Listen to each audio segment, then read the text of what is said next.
I think that it's important to know that this city of Chicago is composed of a fairly large community called African American. We make up almost 40% of the total population of the city of Chicago.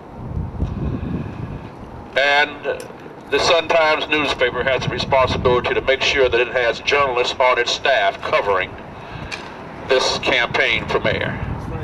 It has not one African American that is a journalist covering this mayoral race.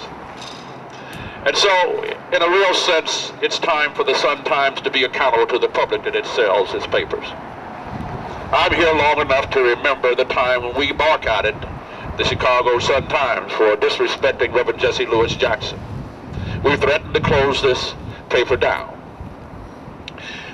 Out of that, of course, we engaged in a process of negotiation, and we decided that it was important to keep the Sun-Times alive as long as the Sun-Times would be fair. I think that we're moving to another moment right now.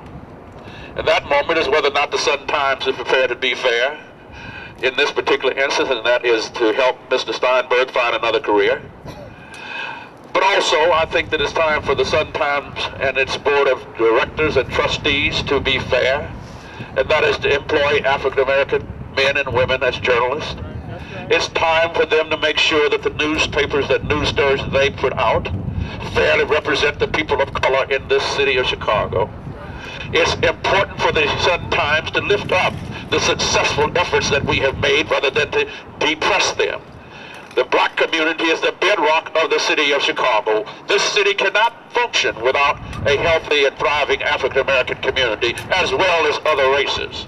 So to denigrate us and make us something less than, and to make sure that we are trivialized is unwise and unfair. And we are calling on, and we'll have a meeting very soon with the owner of the Sun-Times and the editorial board. And we pray that our efforts will be successful. Obviously, we have not been in the streets for a while, but we have not forgotten how to march. We've not been in the streets for a while, and we've not forgotten how to picket. And we certainly have not forgotten how to buy and boycott.